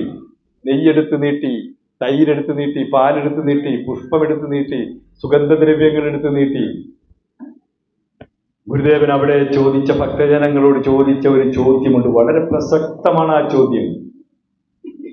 തേനാരെങ്കിലും കൊണ്ടുവന്നിട്ടുണ്ടോ? കണ്ട, ലോകാചാര്യൻ ക്ഷേത്രത്തിന്റെ പ്രതിഷ്ഠ കഴിഞ്ഞ് നിങ്ങൾ സംഘടിച്ച് ശക്തരാകണം എന്ന് പറയണതിന് തുല്യമല്ലേ നിശബ്ദമായി നമുക്ക് നൽകിയ നിർദ്ദേശം? അനേക ലക്ഷം ശലഭങ്ങൾ, അനേക ലക്ഷം പുഷ്പങ്ങളിൽ നിന്നും ഒരേ ലക്ഷ്യത്തോടുകൂടി, ഒരേ മനസ്സോടുകൂടി സ്വരൂപിച്ചു കൊണ്ടുവരുന്ന തേൻ ആരെങ്കിലും കൊണ്ടുവന്നിട്ടുണ്ടോ? ആ സന്ദേശമല്ലേ ഭഗവാൻ ചെറായി ക്ഷേത്രത്തിന്റെ പ്രതിഷ്ഠ കഴിഞ്ഞ് ക്ഷേത്ര സന്നിധിയിൽ ഇറങ്ങി നിന്ന് പറഞ്ഞത്. ഈ ക്ഷേത്രത്തിന്റെ പ്രതിഷ്ഠ കഴിഞ്ഞ് ക്ഷേത്രത്തിന്റെ ആചാര്യൻ ക്ഷേത്ര തിരുസന്നിധിയിൽ ഇറങ്ങി നിന്ന് പറയും, ഇവിടെ പ്രതിഷ്ഠിച്ചിട്ടുള്ളത് ഇന്ന ഭഗവാനാണ്, ഇന്ന ഭഗവതിയാണ്. അത് ക്ഷേത്ര ഭരണസമിതി എഴുതി വെക്കും. ഇവിടുത്തെ തന്ത്രി ഇന്നാളായിരിക്കണം, ഇവിടുത്തെ മേൽശാന്തി ഇന്നാളായിരിക്കണം, ഇവിടുത്തെ നിവേദ്യങ്ങൾ ഇന്ന വിധത്തിലായിരിക്കണം, ഇത്ര മണിക്ക് നട തുറക്കണം, അതുപോലെ തന്നെ എത്ര നേരത്തെ പൂജ വേണം, പ്രതിഷ്ഠാദിനം എന്നായിരിക്കണം, ഉത്സവം എങ്ങനെ കൊണ്ടാടണം. ഈ കാര്യങ്ങളൊക്കെയാണ് ക്ഷേത്രത്തിന്റെ പ്രതിഷ്ഠ കഴിഞ്ഞാൽ ക്ഷേത്ര ആചാര്യൻ ക്ഷേത്രത്തിന്റെ തിരുസന്നിധിയിൽ ഇറങ്ങി നിന്ന് പറയുന്നത്. അത് ക്ഷേത്ര ഭാരവാഹികൾ എഴുതി വെക്കും. അതാണ് ക്ഷേത്രത്തിന്റെ ആചാരം, പണിത്തരം. ശ്രീനാരായണ ഗുരുദേവൻ ക്ഷേത്ര പ്രതിഷ്ഠ കഴിഞ്ഞ് ഭക്തജനങ്ങളോട് പറയുകയാണ്, നിങ്ങൾ നിങ്ങളുടെ മക്കളെ വിദ്യാഭ്യസിപ്പിക്കണം. കേട്ടാ, നിങ്ങളുടെ മക്കളെ വിദ്യാഭ്യസിപ്പിച്ചതിന് ശേഷം മെച്ചം എന്തെങ്കിലും കൈവശമുണ്ട് എങ്കിൽ അടുത്ത വീട്ടിലെ കുട്ടിയെ വിദ്യാഭ്യസിപ്പിക്കണം. നിങ്ങളെ കൊണ്ട്, ഒരാളെ കൊണ്ട് കഴിഞ്ഞില്ല എങ്കിൽ 5 or 10 പേര് കൂടി പണം സ്വരൂപിച്ച് ആ കുട്ടിയെ കേരളത്തിന് പുറത്തോ വിദേശത്തോ അയച്ച് വിദ്യാഭ്യസിപ്പിക്കേണ്ടതാണ് എങ്കിൽ വിദ്യാഭ്യസിപ്പിക്കണം. ഈ പ്രഖ്യാപനം നടത്തിക്കൊണ്ട് ഉൾവരിഞ്ഞ ആളല്ല ശ്രീനാരായണ ഗുരുദേവൻ. ആഹ്വാനം നടത്തിക്കൊണ്ട് ഉൾവരിഞ്ഞ ആളല്ല ശ്രീനാരായണ ഗുരുദേവൻ. സഹോദരൻ അയ്യപ്പന്റെ വിദ്യാഭ്യാസമൊക്കെ ഇങ്ങനെ സാമ്പത്തികം ഇല്ലാതെ ഗതിമുട്ടി നിൽക്കുമ്പോൾ ശ്രീനാരായണ ഗുരുദേവനുമായി കണ്ടുമുട്ടുകയാണ്. അയ്യപ്പന് വിദ്യാഭ്യസിക്കണമല്ലേ? പരഹൃദയ ജ്ഞാനിയാണ് ശ്രീനാരായണ ഗുരുദേവൻ. അയ്യപ്പന്റെ മനസ്സിലുള്ളത് മനസ്സിലാക്കിയ ശ്രീനാരായണ ഗുരുദേവൻ അയ്യപ്പനോട് ചോദിക്കുകയാണ്, അയ്യപ്പന് വിദ്യാഭ്യസിക്കണമല്ലേ? ശ്രീനാരായണ ഗുരുദേവൻ ഒരു പേപ്പർ എടുത്ത് പേനയും എടുത്തെഴുതി, കുമാരു,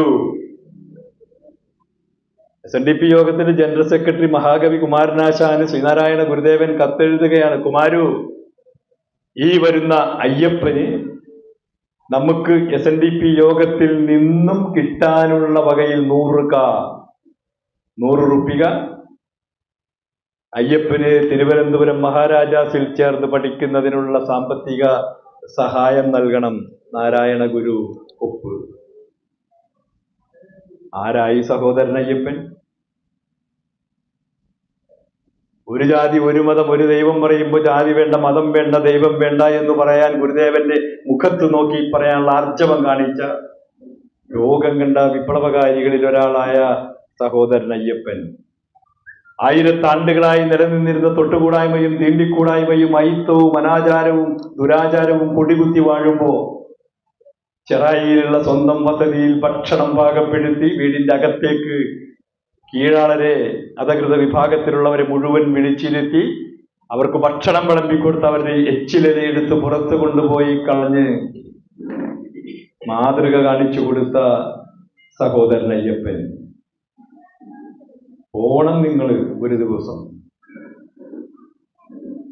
ആലുവയിൽ നിന്ന് ട്രാൻസ്പോർട്ട് ബസ്സിൽ കയറിയാൽ ആദ്യത്തെ സ്റ്റോപ്പിൽ ഇറങ്ങണം തോട്ടുമുഖം. തോട്ടുമുഖത്ത് ഇറങ്ങി നേരെ കിഴക്കോട്ട് നടന്നാൽ ഒരു മലയാണ്, കുന്ന്, നാരായണഗിരി.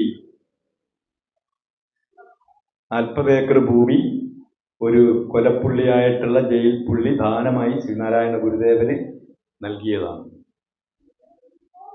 കഴിഞ്ഞ സഹോദരൻ അയ്യപ്പൻ അനുസ്മരണത്തിന് ഞാനായിരുന്നു അവിടെ അന്ന് പ്രഭാഷണം.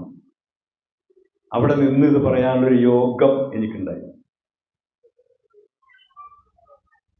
40 ഏക്കർ ഭൂമി അവിടെ ഇന്ന് ഞാനപ്പോൾ അവരോട് തന്നെ ചോദിച്ച് സംശയം പോലെ സംസാരിച്ചുകൊണ്ട് നിൽക്കുമ്പോൾ തന്നെ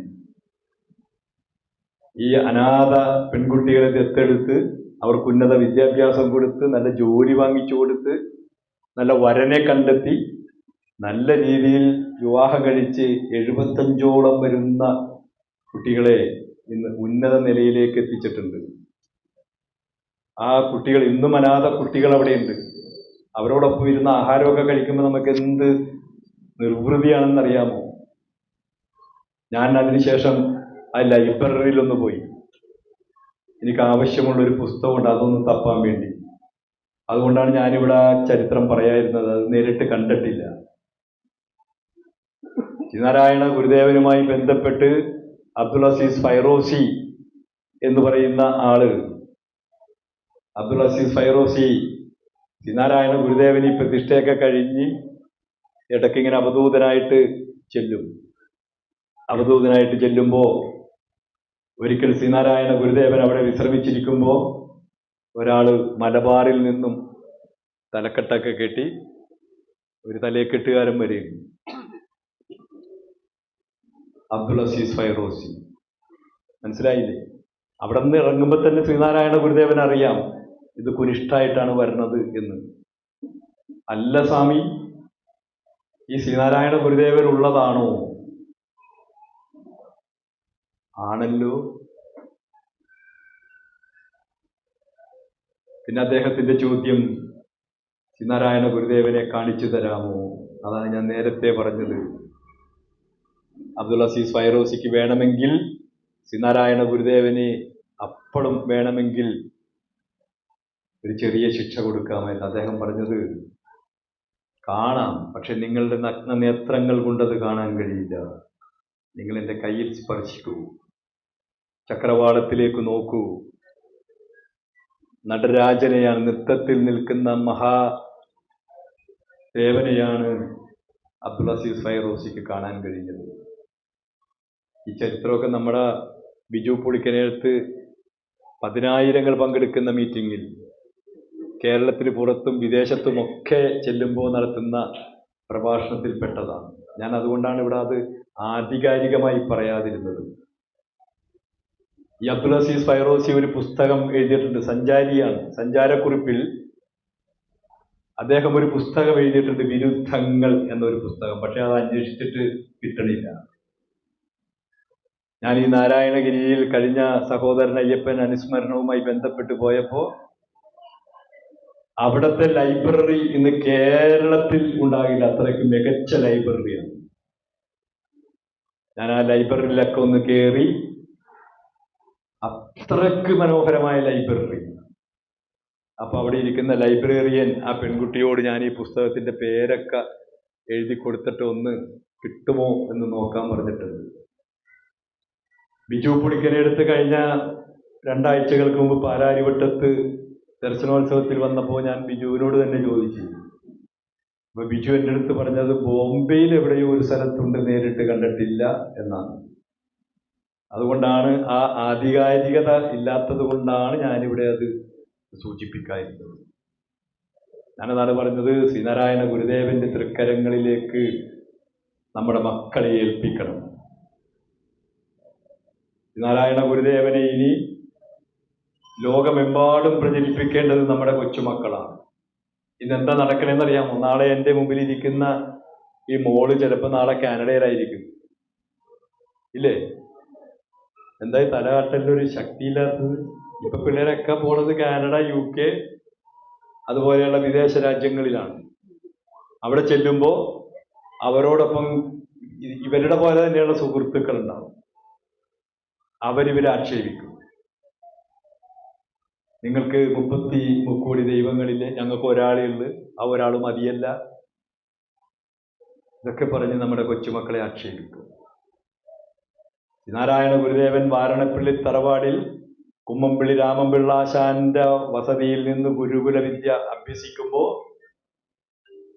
ഒരു ദിവസം ഉച്ച സമയം 12 മണി സമയം 10-60 കുട്ടികളുണ്ട് അവിടെ.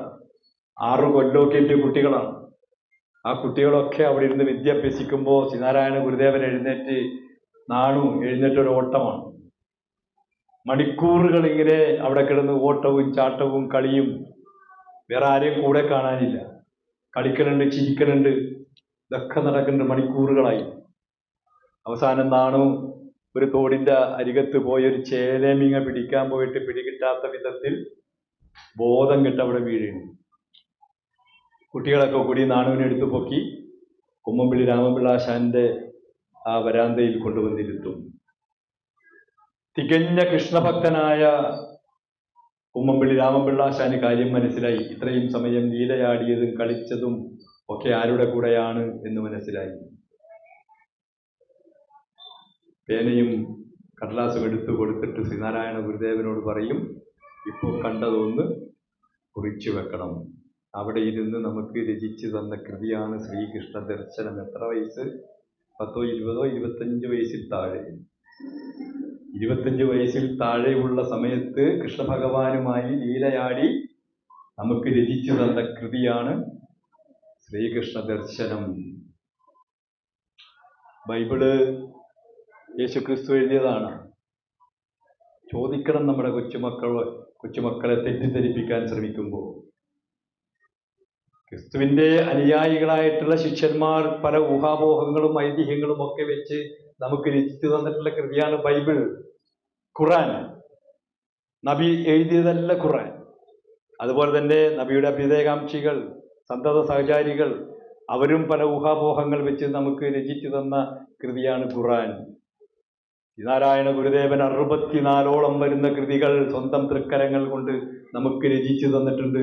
സുബ്രഹ്മണ്യ ഭഗവാനെ മാത്രം ആസ്പദമാക്കി 9ഓളം വരുന്ന കൃതികൾ ശ്രീനാരായണ ഗുരുദേവൻ നമുക്ക് രചിച്ചു തന്നിട്ടുണ്ട്. പറഞ്ഞൂടെ നിങ്ങൾക്ക്? ജനിച്ചു വീഴുമ്പോ അത്ഭുതം സൃഷ്ടിച്ചുകൊണ്ട് നമ്മുടെ മുന്നിലേക്ക് ജനിച്ചു വീണ ശ്രീനാരായണ ഗുരുദേവൻ.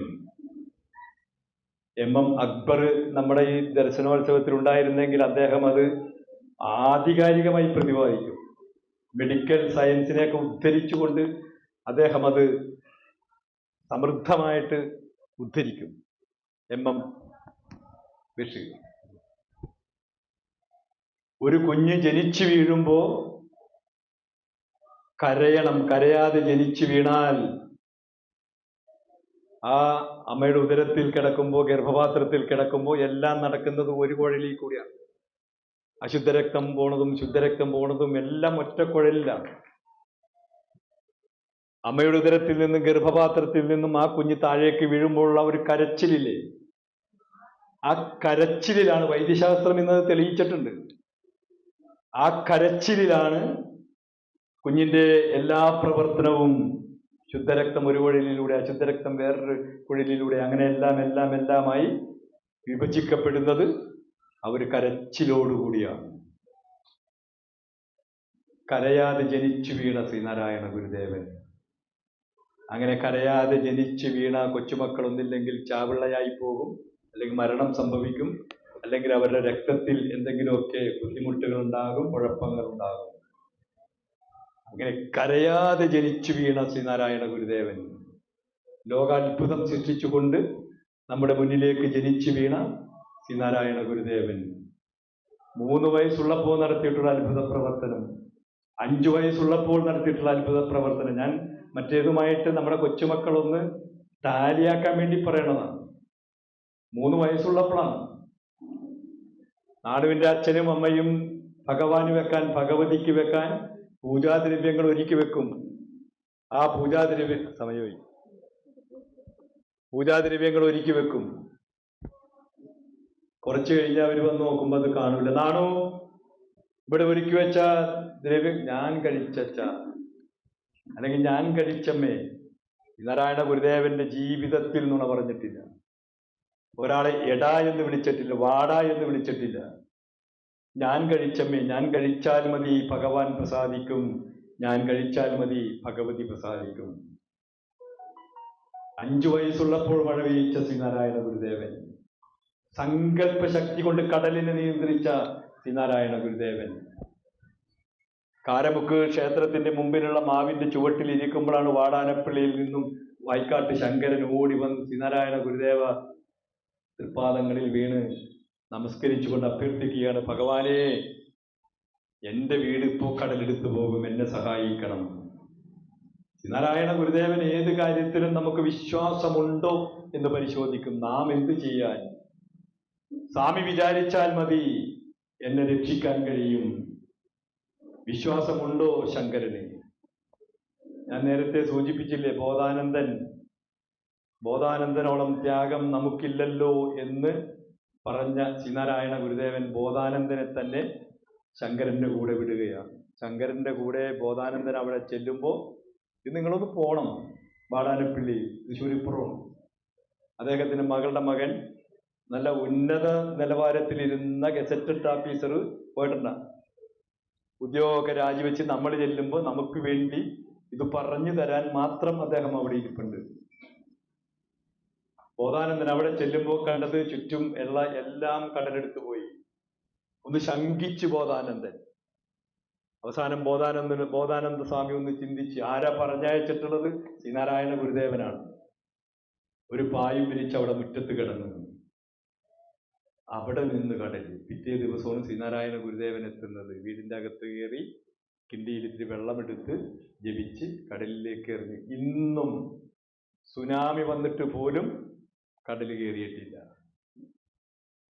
സങ്കല്പ ശക്തി കൊണ്ട് കടലിനെ പോലും നിയന്ത്രിച്ച ശ്രീനാരായണ ഗുരുദേവൻ. ഇതൊക്കെ നമ്മുടെ കൊച്ചുമക്കൾ പഠിക്കണ്ടേ ചേച്ചി? ആരാണ് ശ്രീനാരായണ ഗുരുദേവൻ എന്നറിയാൻ നമ്മുടെ കൊച്ചുമക്കൾ തയ്യാറാകണം. അതാണ് മഹാകവി കുമാരനാശാൻ നമുക്ക് തന്ന നിർദ്ദേശം. അരായുകിൽ അന്തത്ത മൊഴിച്ചാതി മഹസ്സിൻ നേരാം വഴി കാട്ടും ഗുരുവല്ലോ പരദൈവം. ഇങ്ങനെ ശ്രീകോവിലുണ്ടാക്കി ആ ശ്രീകോവിലിൽ പ്രതിഷ്ഠിച്ച് കാലത്തും വൈകുന്നേരവും ഒക്കെ പൂജ നടത്തേണ്ട ഈശ്വരനാണ് ശ്രീനാരായണ ഗുരുദേവൻ എന്ന് നമുക്ക് കാണാൻ കഴിയും. എൻ്റെ വീട്ടിൽ, എൻ്റെ പൂജാമുറിയിൽ ഗുരുദേവൻ മാത്രമേ ഉള്ളൂ. എൻ്റെ പൂജാമുറിയിൽ ഇപ്പോഴും മനക്കപ്പടി വിളിച്ചു കഴിഞ്ഞപ്പോൾ ഞാൻ കുളിച്ച് ഭഗവാന്റെ മുമ്പിൽ വിളക്ക് കത്തിച്ച് ആണ് ഇങ്ങോട്ട് വന്നത്. സാധാരണ വൈകുന്നേരം വിളക്ക് കത്തിക്കുന്നത് ഭാര്യയാണ്. ഞാൻ കുളിച്ചല്ല, ഞാൻ കത്തിച്ചോളാന്ന് പറഞ്ഞ് പൂജാമുറിയിൽ കയറി ഭഗവാന്റെ മുമ്പിൽ വിളക്ക് കത്തിച്ചിട്ടാണ് ഞാൻ അവിടെ നിന്ന് പോകുന്നത്. അതുകൊണ്ടിട്ടാണ് ഇവിടെ നിങ്ങളുടെ മുമ്പിൽ വന്ന് നിൽക്കുമ്പോൾ 6:15 വിളിച്ചു പറഞ്ഞ ഞാനിവിടെ 6:45 എത്തുമ്പോൾ ഗുരുദേവനെ കുറിച്ചുള്ള ഒരു സങ്കല്പവുമില്ലാതെ, ഒരു പ്രിപ്പറേഷനും ഇല്ലാതെ എൻ്റെ മുമ്പിൽ ഇത്രയും നേരം എന്തെങ്കിലുമൊക്കെ ഭഗവാനെ കുറിച്ച് പറയാൻ എന്നെ അനുവദിച്ചത് ഭഗവാന്റെ കൃപയാണ്, ഭഗവാന്റെ കടാക്ഷമാണ്. ഈശ്വരന് തുല്യം. നമ്മ പറഞ്ഞു നടന്നാൽ മാത്രം പോരല്ല, പാണന്റെ പോലെ നമ്മളും അത് അനുവർത്തിക്കണ്ടേ. ഞങ്ങൾ 5 ആൺമക്കളാണ്. എൻ്റെ ചേട്ടന്റെയും അനിയന്റെയും എല്ലാവരുടെയും വീട്ടിൽ പൂജാമുറിയിൽ ഗുരുദേവൻ മാത്രമേ ഉള്ളൂ. നമ്മൾ പറയണത് ആദ്യം തന്നെ നമ്മൾ വീട്ടിൽ നടപ്പാക്കണ്ടേ. അതിനുശേഷമാണ് 2005 ഞാൻ ആ ശാഖയുടെ പ്രസിഡന്റായിട്ടിരിക്കുമ്പോൾ 115 കിലോ തൂക്കമുള്ള ശ്രീനാരായണ ഗുരുദേവന്റെ പഞ്ചലോഹ വിഗ്രഹം പ്രതിഷ്ഠിക്കുന്നത്. പ്രതിഷ്ഠ ആചാര്യൻ സച്ചിദാനന്ദ സ്വാമി, ക്ഷേത്രം ലോകത്തിന് വേണ്ടി സമർപ്പിക്കുന്നത് SNDP യോഗത്തിന്റെ ജനറൽ സെക്രട്ടറി വെള്ളാപ്പള്ളി നടേശൻ. ഇപ്പോൾ 20ാമത്തെ ഉത്സവം കഴിഞ്ഞു. നമ്മൾ ആദ്യമേ തന്നെ ചെയ്യേണ്ടത് അതാണ്. അല്ല നമ്മളിത് പറഞ്ഞു നടന്നിട്ട് മാത്രം കാര്യമില്ല. ശ്രീനാരായണ ഗുരുദേവനെ ഉൾക്കൊള്ളാൻ, ശ്രീനാരായണ ഗുരുദേവനെ അറിയാൻ, ശ്രീനാരായണ ഗുരുദേവനെ മനസ്സിലാക്കാൻ നിങ്ങൾക്ക് ഏവർക്കും ശ്രീനാരായണ ഗുരുദേവന്റെ കൃപയും കടാക്ഷവും ചൈതന്യവും സമൃദ്ധമായി ലഭിക്കുമാറാകട്ടെ എന്ന് ഗുരുദേവ നാമത്തിൽ പ്രാർത്ഥിക്കുന്നതോടൊപ്പം 8 വർഷങ്ങൾക്ക് ശേഷം ഈ പ്രതിഷ്ഠാ ദിനത്തിൽ രാമകൃഷ്ണൻ ചേട്ടനോടൊപ്പം കുറിച്ചി ആശ്രമത്തിലെ സ്വാമിയോടൊപ്പം അന്ന് സ്റ്റേജ് ഇങ്ങാടാണ് ഇട്ടിരുന്നത്, തെക്കോട്ട്. അവിടെ ഇരിക്കാൻ ഭാഗ്യം സിദ്ധിച്ച എനിക്ക് ഇന്ന് ഗുരുദേവ കൃപയാൽ ഇവിടെ വന്ന് നിങ്ങളോടൊപ്പം ഭഗവാനെ കുറിച്ച് 2 വാക്ക് പറയാൻ അവസരം തന്ന യൂണിയന്റെയും ശാഖയുടെയും